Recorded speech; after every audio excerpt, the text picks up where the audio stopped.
Because now hot inflation and cooling consumer spending are trends that are likely to be intensified by President Donald Trump's aggressive moves on tariffs and government spending cuts.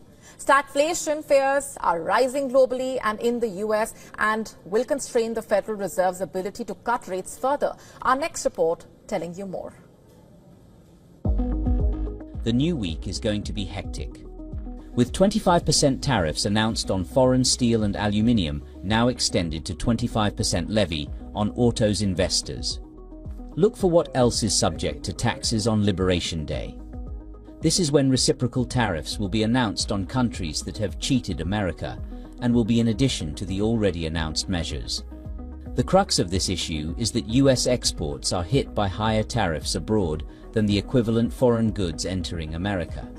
Reciprocal tariffs. Deal with this, in theory, by matching American tariffs on a product-by-product and country-by-country basis. But that's hideously complicated to do in practice. These reciprocal tariffs could be longer lasting than the measures we've seen so far. The US administration desperately needs the revenue. For that, some tariffs have to end up sticking, and that's more likely to happen for countries with long-running and sizable trade deficits. Global markets have taken the brunt of Trump's tariffs so far. World stocks have started to fall again, and investors are quickly recognizing that Trump is more tolerant of market weakness this time. Stock market weakness still looks like one of the more obvious trigger points for tariff de-escalation. Big tariffs also should mean a stronger dollar. But it was striking how little the surprise announcement of 25% auto tariffs impacted FX markets. Either that says tariffs are basically baked into markets now, or investors don't think they'll last. Higher inflation is clearly bad news for consumers. Unsurprisingly, confidence is falling. But does that weaker sentiment map across to the hard economic data? The Fed is skeptical. American consumers don't like tariffs. For Europe, Trump's trade war is a much bigger deal for the 2025 growth outlook than the increase in defense spending. For emerging market nations, the risk is bigger. So, all eyes are on April 2nd to see what will be announced. Business Bureau, WION World is One. The festival of Eid in West Asia has taken place under the shadow of war. Donald Trump may be raising the stakes for a potential conflict with Tehran, but on the ground, a bloody, relentless war continues unabated. Even on what should have been a day of joy and celebration, on Eid, Palestinians in Gaza suffered death, devastation, with no end in sight to the Israeli bombardment. We are not happy about celebrating Eid. Poverty and hunger are burning our hearts. We cannot even afford new clothes for our children. Half of our loved ones are imprisoned, and the other half have been killed. How can we celebrate?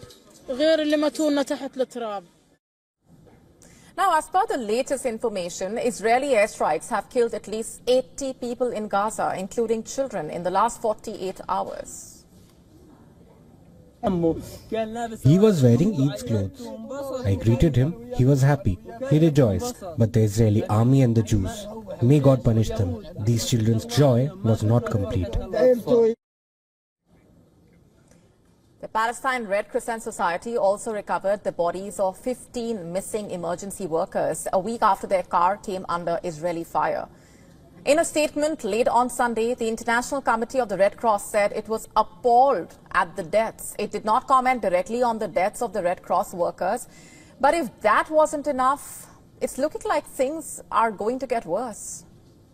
On Monday morning, Israel issued sweeping evacuation orders for Rafah, 2 days after expanding its ground operations in South Gaza. It's part of Israel's efforts basically to expand a buffer zone along the borders of the Gaza Strip, which they say will eliminate Hamas infrastructure. And over the weekend, Israeli Prime Minister Benjamin Netanyahu repeated a demand for Hamas to disarm and for its leaders to leave Gaza.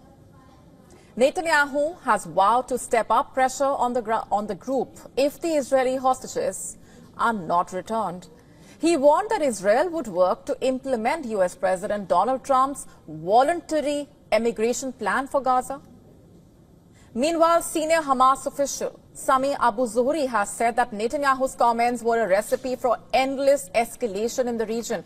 A day earlier, on Saturday, the Israeli military started its ground activity, the so-called ground activity, in the Janena neighborhood of Rafah to expand what it described as the security zone in the southern Gaza region. The military released video footage showing aerial attacks. The Israeli military has said among its targets over the weekend were weapon storage facilities, rocket launchers, military structures. It also said dozens of Hamas fighters were killed. All this because on the 18th of March, Israel ended the fragile 2-month ceasefire and resumed its intense bombing campaign and ground operations in Gaza. Since then, Israel has killed hundreds of Palestinian civilians and has blocked food, fuel, humanitarian aid from entering the Strip for 4 weeks. Clearly, the strategy did not work because Hamas on Monday called on supporters worldwide to pick up weapons and fight Trump's plan to relocate Palestinians from Gaza to the neighboring countries like Egypt and Jordan. What has Hamas said so far?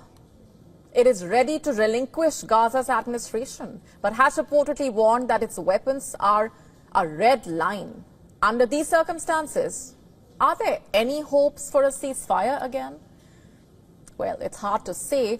Arab mediators are trying to get the ceasefire between Israel and Hamas back on track. In fact, over the weekend, Hamas has said it had accepted a new proposal from Egypt and Qatar, but the exact details are not immediately clear. And Israel has said it had advanced its own proposal in coordination with the United States. But the big question is, will it result in the end of hostilities for good? We will have to wait and watch. Story is about Elon Musk. He has said that his company Neuralink will restore blind person's sight with a new brain chip by the end of this year. You heard that right. Musk says that his company Neuralink has planned on implanting its new brain chip called blind sight into a human patient for the first time in late 2025. Now, here's why this matters. Neuralink is working quietly on Musk's most advanced technologies, brain chips. The company, in fact, is working on a brain chip that could potentially restore full sight for someone who is completely blind. It has already conducted animal tests, and it has been doing clinical trials since 2024. Musk's announcement will be the first major step towards widespread usage of Neuralink. During an event in Wisconsin, Musk said that animal trials for the new brain chip had been successful. He said that the monkeys with the implant were healthy. According to Musk, the animal trials showed great promise, as a result of which they are hoping to do first device implant for a human this year itself. And if successful, it would be huge. We are talking about giving someone who is completely blind eyes to see the world. According to Musk, it will start off low resolution, but over time, with use, the implant will enable vision that, in his words, is superhuman.